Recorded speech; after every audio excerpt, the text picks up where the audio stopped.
하고 담대한 마음을 얻으니라. 아멘. 오늘은 멜리데에서 로마로라는 제목으로 하나님의 말씀을 함께 나누겠습니다. 드디어 우리는 사도행전 28장까지 왔습니다.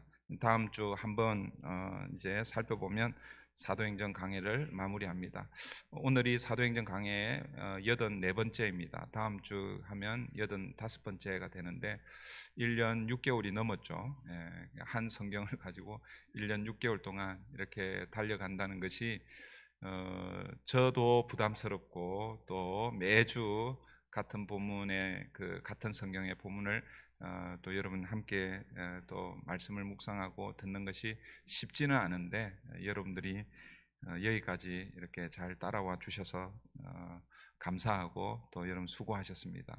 다음 주 한 번 더 사도행전을 마무리하고 그 다음에는 어떤 성경을 가지고 함께 또 나눌까 고민 중에 있습니다. 제가 여러분 중에 우리 작년에 제자훈련을 하면서 사도행전이 끝나면 요한계시록을 강해를 한번 제가 생각은 하진 않았지만 우리 제자훈련 받는 분 중에 한 분이 요한계시록 강해를 해줬으면 하는 그런 요청이 있었습니다.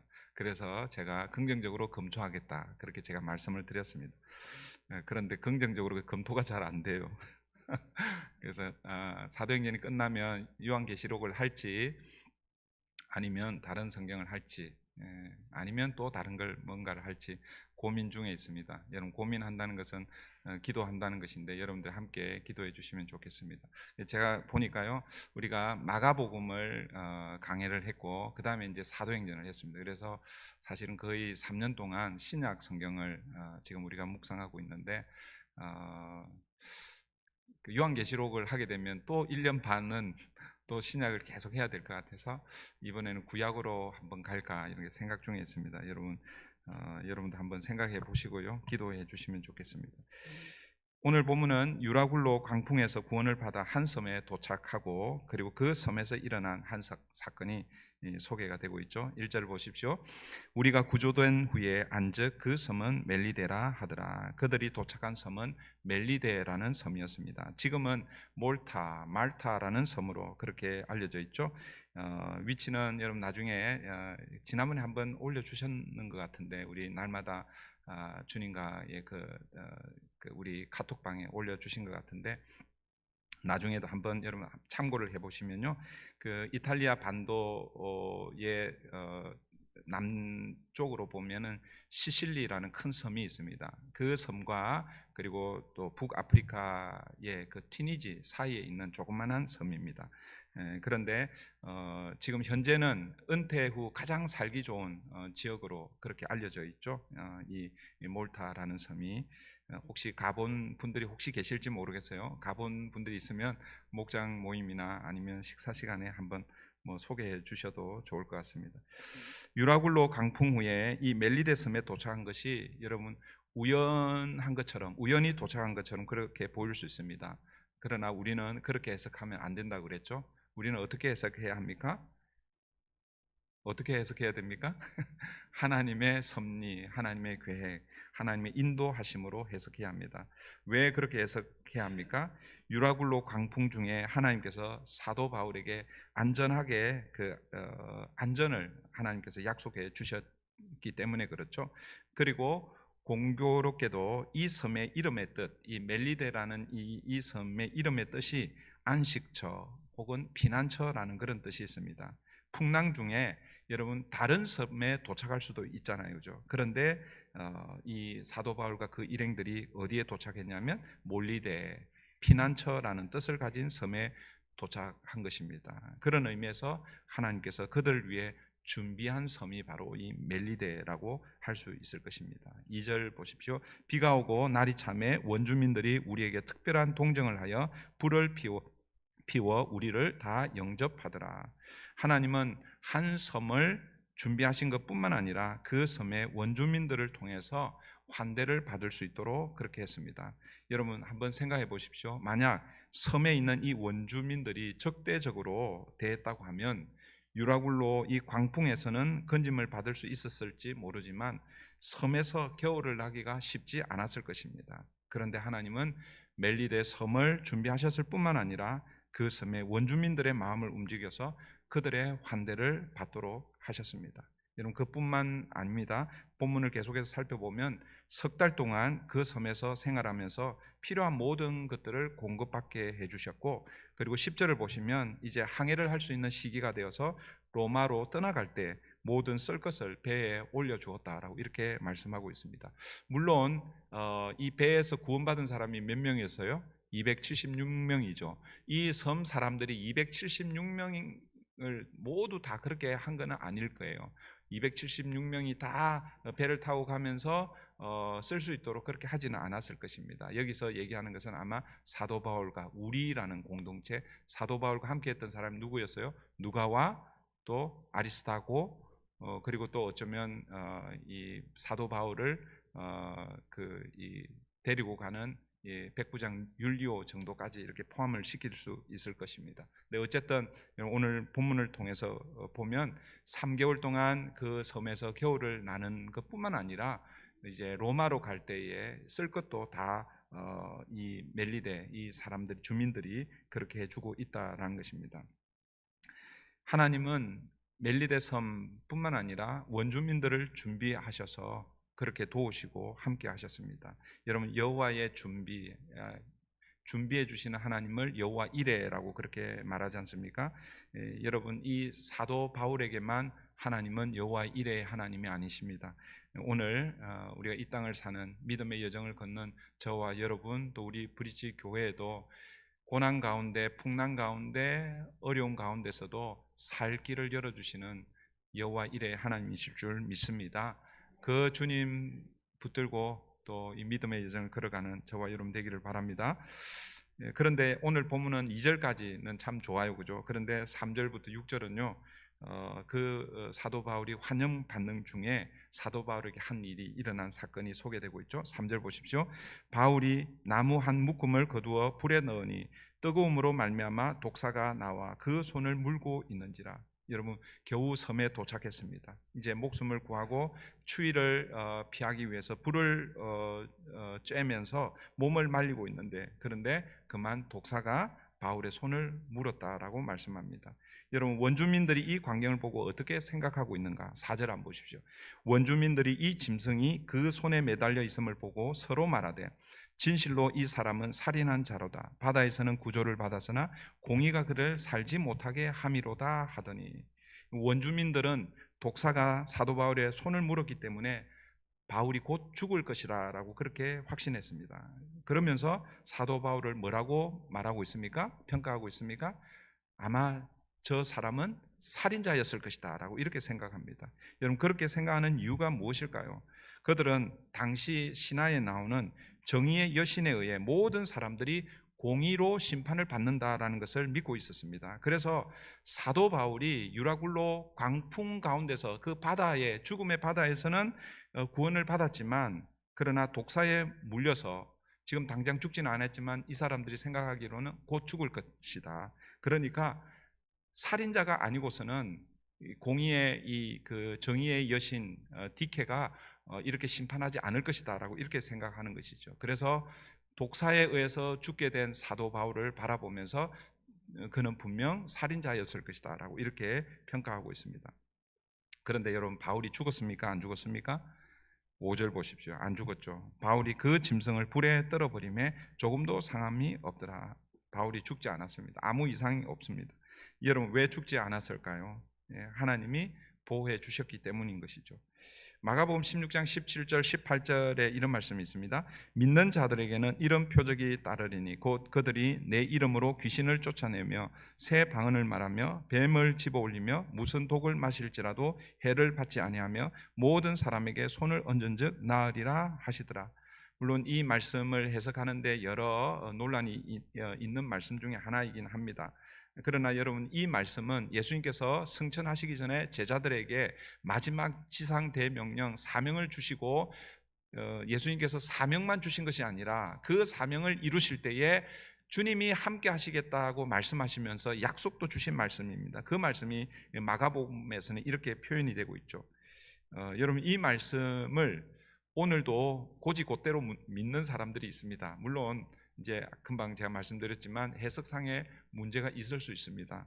그런데 만약 여러분 이 말씀을 여러분들이 곧이곧대로 믿어서 지금 현재도 독을 마시고 또 독사에 물려도 괜찮다, 병원에 안 가도 된다, 이렇게 하면 되겠어요, 안 되겠어요? 예. 그러면 안 되는 거예요. 지금 현재 우리는. 그래서 이 본문을 제가 마가복음 강해할 때는 제가 어떻게 해석을 해드렸는지 제가 확인을 해보지는 않았습니다. 그래서 나중에 혹시 기회가 되면 이 본문, 여러분 예를 들면 이런 거죠. 우리가 하나님께서 이 계시로 주신 이 성경을 우리가 다 믿습니다, 그죠? 문자적으로 다 믿습니다. 그런데 문자적으로 믿는 것하고 그리고 기록된 것을 그대로 행하는 것하고는 조금 다른 문제입니다. 예를 들면 여러분 우리는 구약 성경을 그대로 믿죠, 그죠?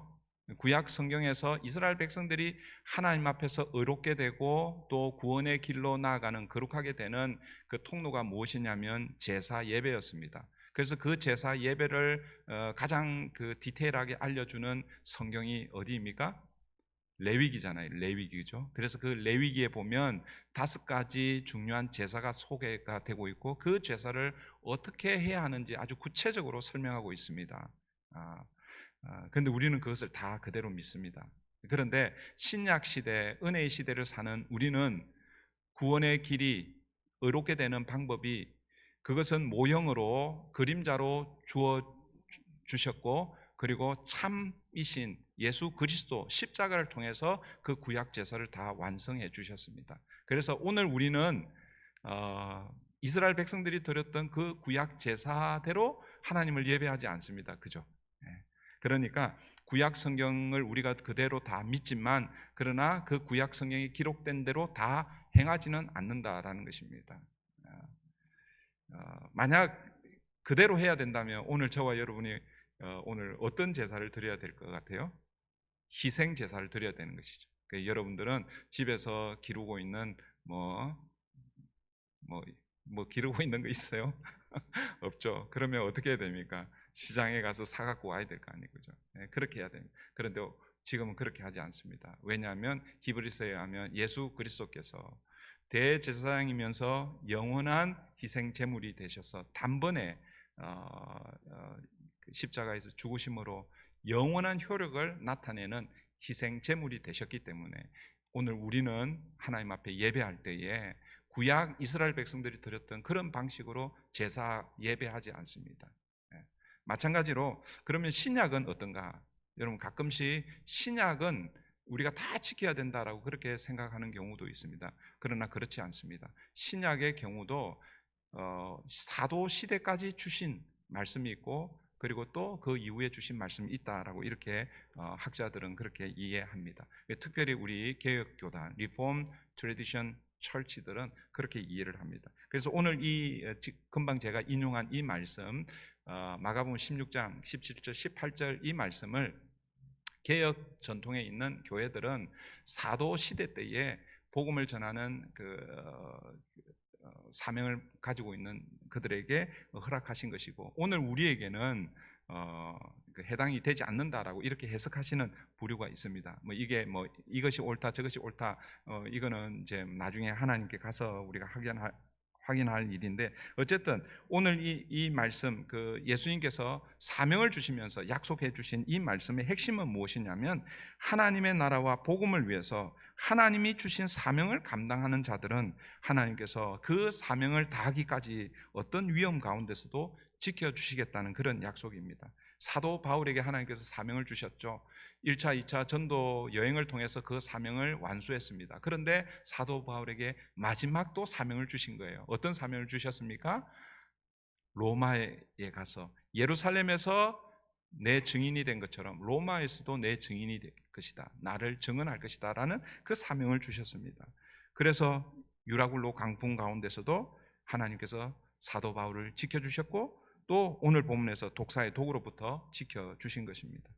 어쨌든 결론적으로 사도 바울이 죽지 않자 원주민들이 사도 바울을 어떻게 이해하고 있습니까? 6절입니다.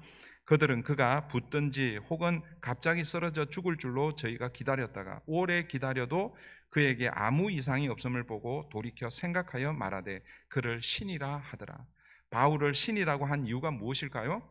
독사에 물렸는데 죽지 않았기 때문이죠. 이들은 어떻게 생각한 거예요? 그들은 이런 경험이 아마 많이 있었을 거예요. 저 독사에 물리면 사람들이 다 죽어 나갔기 때문에 사도 바울이 저 독사에 물렸기 때문에 죽을 것이라고 생각을 했습니다. 그래서 그들이 믿고 있는 신화, 정의의 여신이 공의로 심판하는데 바다에서는 구원을 받았지만 결국 이 독사로부터는 피할 수 없구나라고 이렇게 생각하고 그는 분명 살인자가 분명하다라고 이렇게 생각했습니다. 그런데 독사에 물렸는데 시간이 지났는데 막 부어오르든지 그래서 시간이 지나다 푹 쓰러져서 죽든지 이렇게 해야 되는데 아무 이상이 생기지 않는 거예요.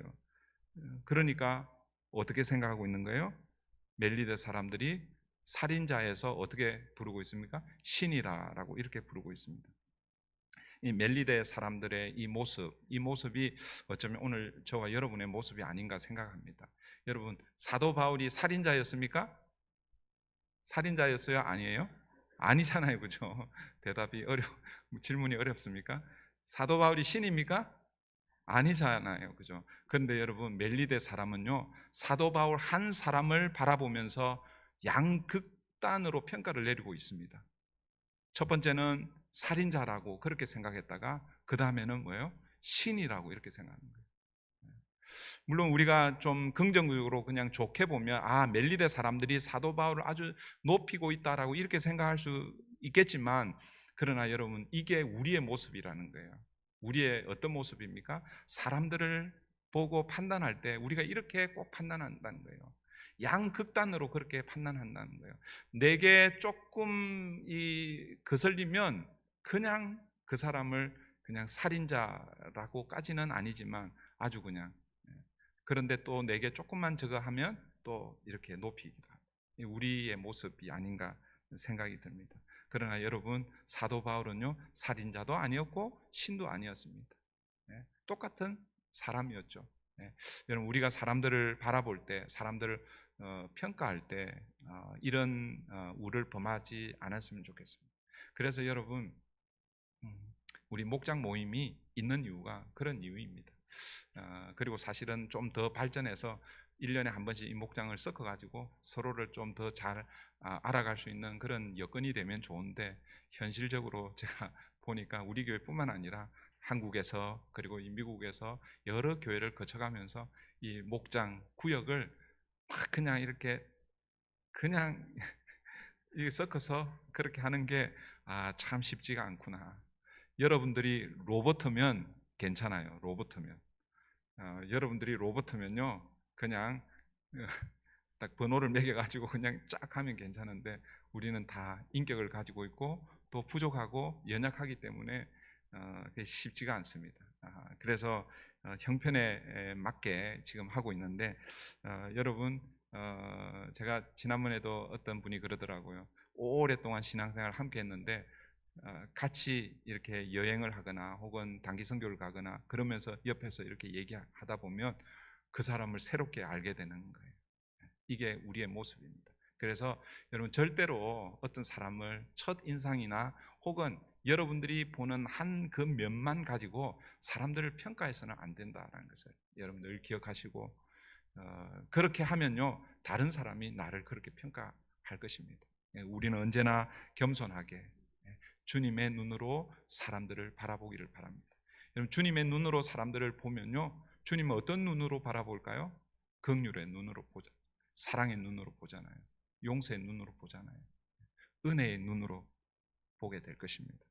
이제 장면이 바뀌어서 그 섬의 가장 높은 사람 이 보블리오 집에 잠시 머물게 됩니다. 사도 바울과 그 일행들이 그 집에 머물면서 사도 바울이 보블리오의 부친을 비롯해서 섬에 있는 많은 병자들을 치유하는 그런 장면입니다. 7절 보십시오. 이 섬에서 가장 높은 사람 보블리오라 하는 이가 그 근처에 토지가 있는지라 그가 우리를 영접하여 사흘이나 친절히 머물게 하더니 여기서 이 보블리오가 276년 전체를 다 자기 집에 초대하지는 않았을 것입니다. 아까도 말씀드렸듯이 여기서 우리를 영접했다라는 것은 누가를 포함한 사도 바울 일행들과 그리고 아마 바울을 지키는 병사들이 아마 몇 명이 함께 가지 않았을까. 백부장도 아마 함께 갔을 것입니다. 여러분, 보블리오가 왜 사도 바울과 그 일행들을 자기 집으로 초대했을까요? 그 이유가 8절에 소개가 되고 있습니다. 8절 보십시오. 보블리오의 부친이 열병과 이질에 걸려 누워 있거늘 바울이 들어가서 기도하고 그에게 안수하여 낫게 하매. 아마 이 보블리오는요, 사도 바울이 뱀에 물렸는데 죽지 않았다는 것이 그 소문을 아마 보블리오가 들었을 것입니다. 그리고 사실은 어쩌면 이 보블리오가 이 섬에 높은 지위에 있었다라고 하는데 그 섬의 추장 정도 되는 그런 위치에 있었을 것입니다. 그래서 그 정도의 위치에 있었기 때문에 아마 어쩌면 사도 바울을 직접 눈으로 보았을 수도 있습니다. 그래서 자기 아버지가 지금 병들어 있는데 사도 바울을 보니까 독사에 물렸는데도 죽지 않는 거예요. 그러니까 어쩌면 저 사람이 우리 아버지 병도 고칠 수 있지 않을까. 그렇게 해서 사도 바울과 그 일행들을 자기 집에 초대했을 것입니다. 초대하고 난 이후에 아까 제가 읽었던 마가복음 16장 18절에 보면 병든 자에게 손을 얹으면 나으리라 라고 말씀하신 그 약속을 따라서 사도 바울은 그 아버지의 그 머리에 손을 얹고 기도했을 것이고, 그리고 오늘 본문에서는 병이 치료되었다라고 말씀하고 있습니다. 그러자 그 소문이 온 섬에 퍼졌을 것이고 다른 병자들이 몰려들었고 그 모든 병자들을 다 치료하는 장면이 9절에 나타나 있죠. 이러므로 섬 가운데 다른 병자들이 와서 고침을 받고. 여러분, 이 일이 있고 난 후 그 섬이 어떻게 되었을까?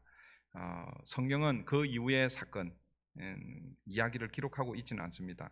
그런데 전성에 의하면 이 보블리오가 이 섬에 이 사도 바울이 전하는 복음을 듣고 회심하여서 이 섬의 초대 감독이 되었다라는 그런 전성 기록이 있습니다. 그리고 후에는 순교했다라고 합니다. 그리고 실제로 이 멜리데 섬에서 박해를 피해서 예배드리던 지하 묘지 카타콤 들어보셨죠? 그 카타콤이 발견됨으로써 멜리데 섬이 복음화되어 복음이 전해졌다라는 것을 우리가 알게 됩니다. 아마 사도 바울 이때 이 사도 바울이 그들에게 복음을 전한 그 이후에 그 섬이 복음화되지 않았을까 우리가 짐작해 볼 수 있습니다.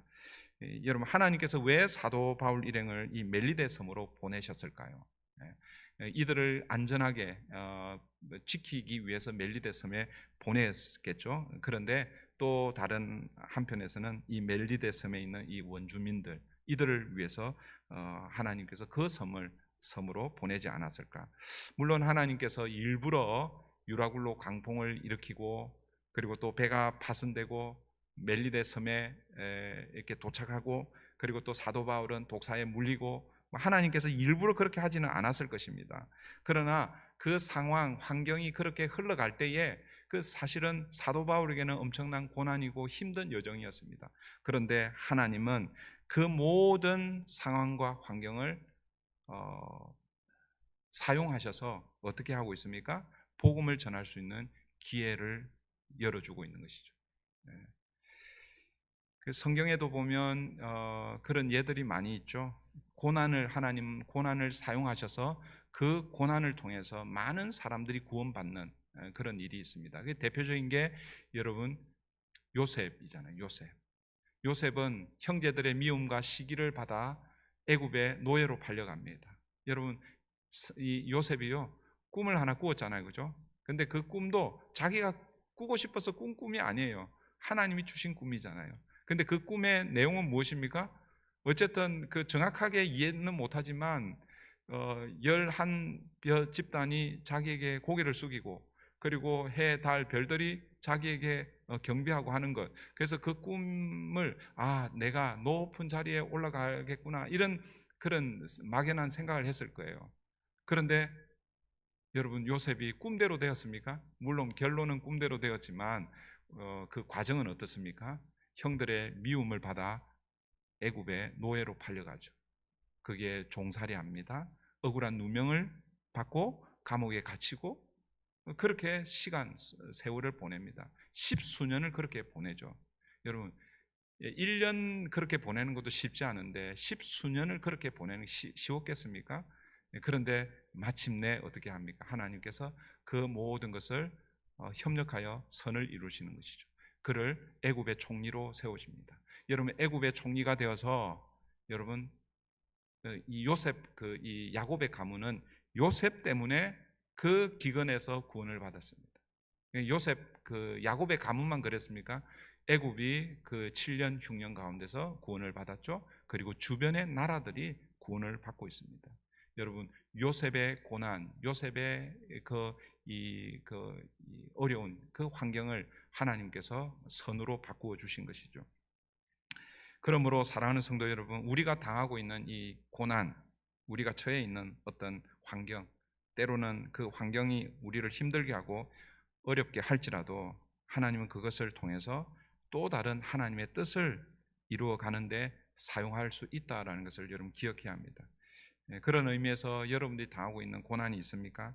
그래서 그 고난 때문에 힘들어하고 어쩌면 하나님을 원망하기도 합니다. 그럴 때에 우리가 이걸 생각해야 됩니다. 내가 이 고난을 통과하고 나면 하나님께서 더 놀라운 일들을 이루실 거야.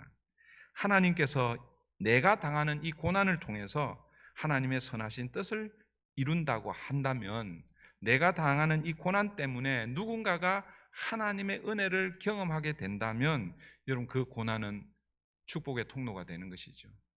복의 통로가 되는 것입니다. 여러분 사도 바울이 당하고 있는 이 고난을 통해서 멜리데 섬 전체가 어떤 의미에서는 복음을 들을 수 있는 기회가 된 것입니다. 나중에 사도 바울이 이제 로마에 가서 감옥에 있으면서 빌립보 교회에 편지하잖아요. 편지할 때 로마서가 아니라 빌립보서 1장 정확한 구절을 제가 기억을 못 하겠으면 2절 4절 정도 될 텐데, 사도 바울이 빌립보 교회 성도들에게 이렇게 편지를 쓰고 있습니다. 나의 매임, 내가 당하고 있는 이 매임이 도리어 내게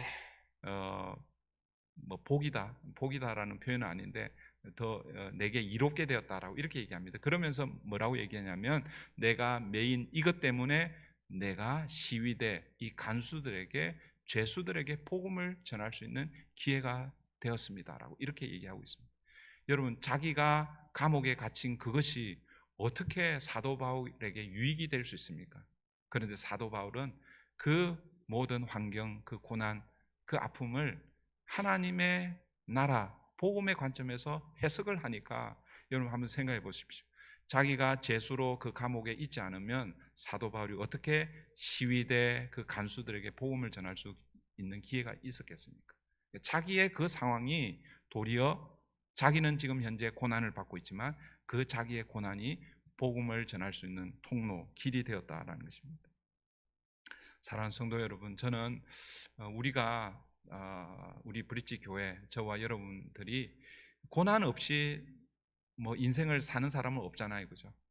이미 많은 고난을 통과한 분들이 계시고, 그런데 혹시 이렇게 생각하면 안 됩니다. 나는 젊은 소시적에 엄청난 고난을 당했으니까 이제는 내 노년은 평안할 거야. 물론 그랬으면 좋겠습니다만은, 그러나 모릅니다. 여러분 마지막 주님 부르시는 그날까지 우리 앞에 어떤 환난과 어려움이 있을지 모릅니다. 그러나 그 환난과 고난, 어려움이 닥칠 때에 여러분 이렇게 한번 생각해 보십시오. 주님, 내 고난을 사용해 주십시오. 내 아픔을 사용해 주십시오. 나를 통해서 다른 사람들에게 은혜가 전해지는 통로로 사용해 주십시오. 그러면 더 이상 그 고난은 고난이 아닌 것이죠. 하나님의 놀라운 이 복음의 통로, 은혜의 통로로 사용되는 줄 믿습니다. 저와 여러분, 우리 브릿지 교회가 그렇게 됐으면 좋겠어요.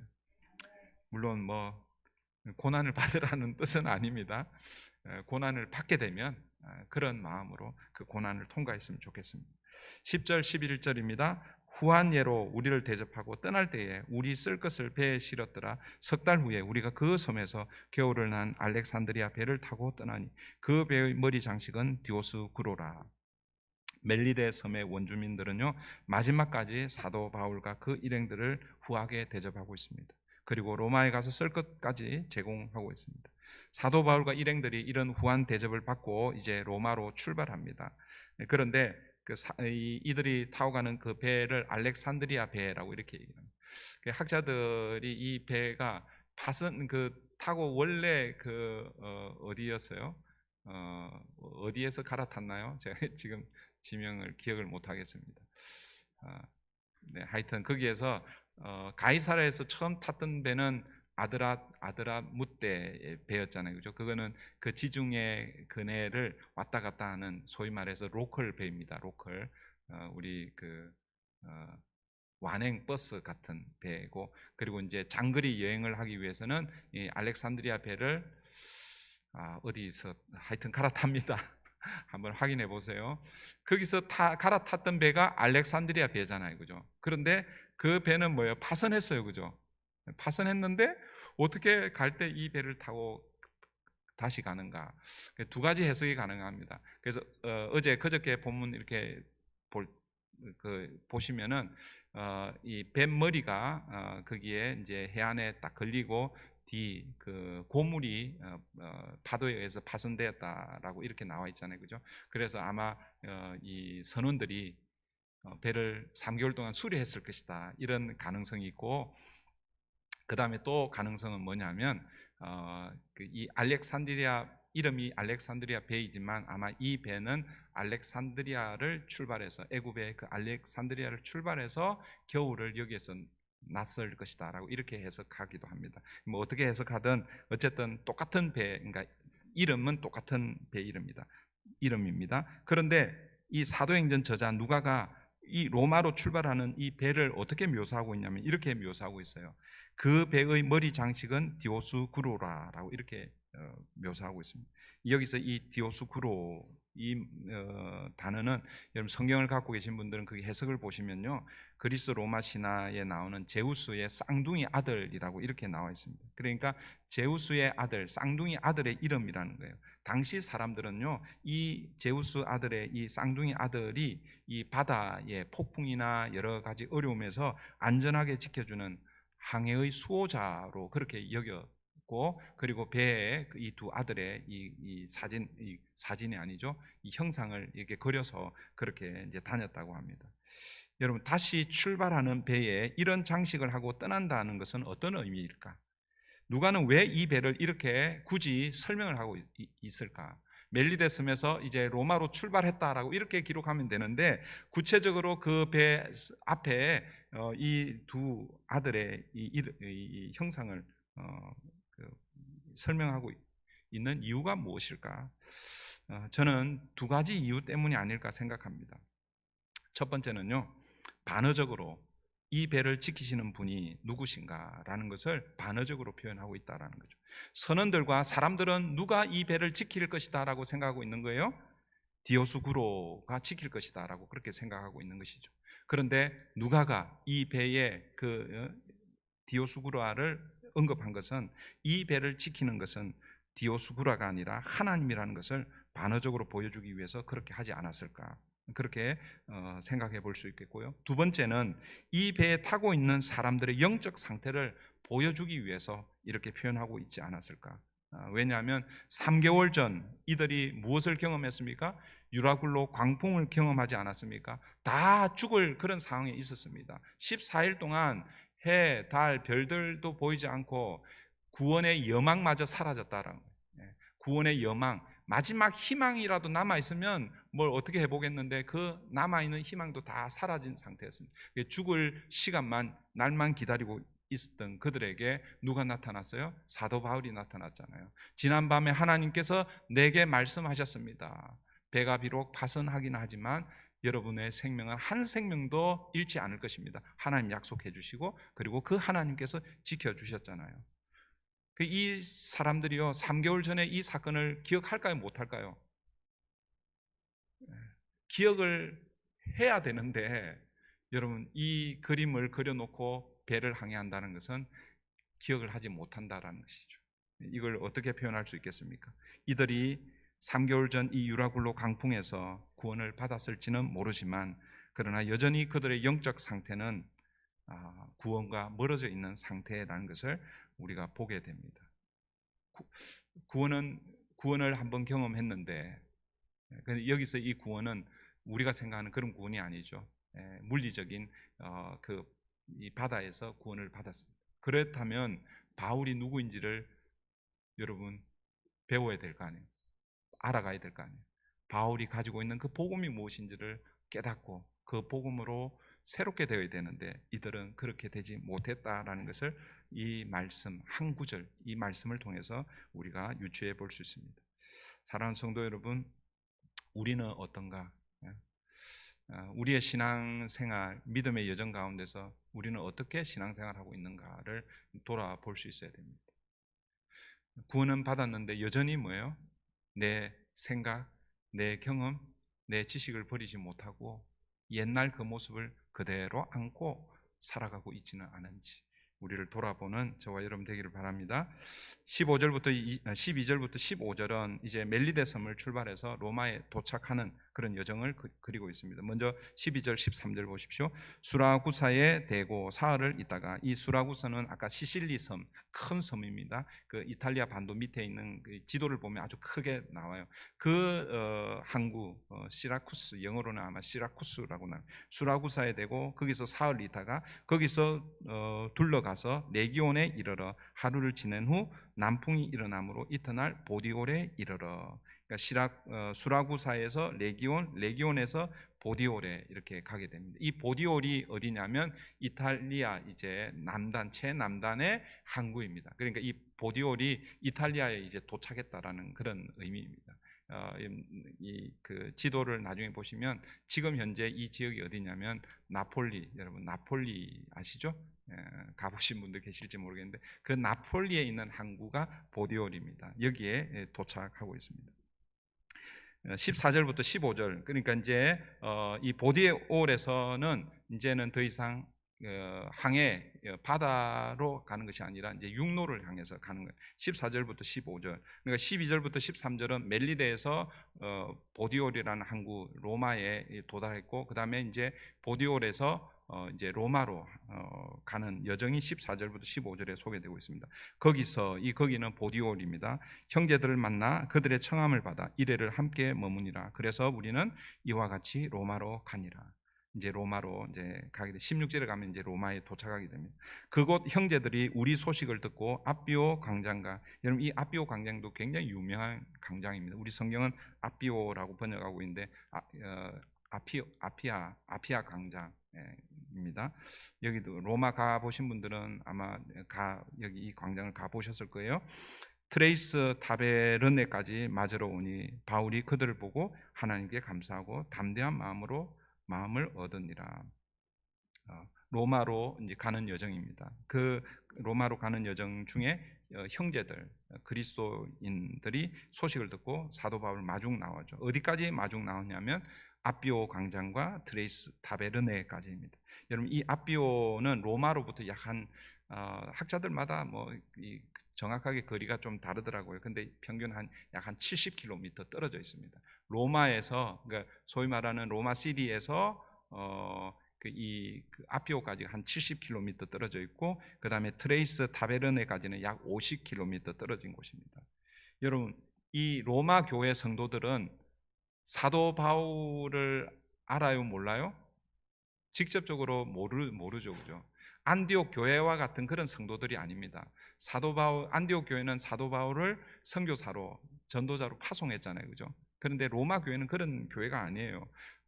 어쩌면 이때 이미 이제 로마서 편지를 아마 받고 사도 바울에 대해서 뭐 간접적으로 아는 정도였을 것입니다. 그런데 여러분 오늘 본문은요, 그 로마에서 50km, 약 한 70km 떨어진 이 두 곳에 이 로마 교회 성도들, 그리스도인들이 나와서 사도 바울을 마중하고 있는 거예요. 영접하고 있는 거예요. 사도 바울의 마음이 어떠했겠습니까? 그래서 그 15절에 이렇게 표현하고 있죠. 그들을 보고 하나님께 감사하고 담대한 마음을 얻으니라 라고 이렇게 말하고 있습니다. 이렇게 해서 오늘 본문이 끝이 나고 있습니다. 저는 이 마지막 이제 요 부분에서 우리가 마지막으로 하나만 더 생각하고 말씀을 마치려고 합니다. 여러분, 사도 바울이 걸어갔던 이 보디올에서 이제 걸어가는 여정 가운데 아비오 광장, 이 아비오 거리를 걸어가는데, 여러분, 이 아비오 이 거리는요, 로마로 향하는 길 가운데 가장 오래되고 당시 완벽한 도로 가운데 하나로, 특히 로마의 장군들이 전쟁에서 승리하고 승리의 기쁜 소식을 가져간 때 그 길을 보무도 당당하게 걸어갔던 그 길이 이 아비오 광장이고 거리입니다. 그럴 때에 수많은 사람들이 이 거리에 나와서 개선 장군을 맞이하고 환영하는 그 거리가 바로 이 아비오 거리다라는 것이죠. 그런데 지금 이 길을 누가 걷고 있습니까? 사도 바울이 걷고 있는 거예요. 비록 그는 죄수의 몸으로 그 길을 걷고 있지만, 그러나 사도 바울은 결코 나는 죄인의 몸으로, 죄수의 몸으로 이 길을 걷는다라고 생각하지 않았을 것입니다. 그 로마 장군들이 승리의 소식, 그걸 유앙겔리온이라고 얘기합니다. 그 유앙겔리온 복음, 승리의 소식을 가지고 이제 로마 황제를 향해서 걸어가는데, 사도 바울은 진짜 유앙겔리온, 진짜 복음, 승전의 그 소식보다도 더 기쁜 소식, 그 복음을 들고 지금 어디를 걸어가고 있습니까? 아비오 거리를 걸어가고 있는 거예요.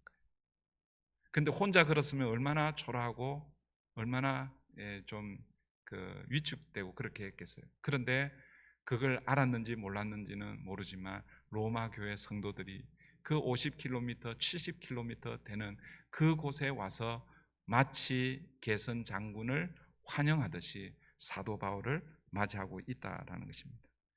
이 사도 바울의 로마로 향하는 이 걸음을 한 신학자는 이렇게 기록하고 있습니다. 바울의 입성은 일종의 승리의 입성이다. 해전에서 이긴 황제와도 같이 바울은 그 가장 장엄한 도시에 입성하였다. 그는 이제 그의 면류관에 더 가까워졌다. 로마는 그를 결박된 모습으로 받아들였으나 황제의 면류관을 쓰고 승리자라 선포된 그를 보았던 것이다. 사도 바울은 비록 죄수의 몸이었지만 하나님의 인도하심을 따라 유라굴로라는 그 광풍을 싸우고 승전한 끝에 로마에 당당히 입성하고 있습니다. 그래서 로마 군대가 해전에서 승리하고 귀환하는 것과 같이 그런 영광스러운 모습을 오늘 본문이 우리에게 보여주고 있습니다. 사랑하는 성도 여러분, 저는 사도 바울이 걸었던 이 아비오의 길이 우리의 마지막 모습이라고 생각합니다. 우리도 우리의 인생 여정, 그 인생 여정 가운데 크고 작은 여러 가지 광풍을 이기고 믿음의 선한 싸움을 싸우고 우리도 마지막 하나님 나라에 입성할 때 이 아비오 거리를 걸어갈 것입니다.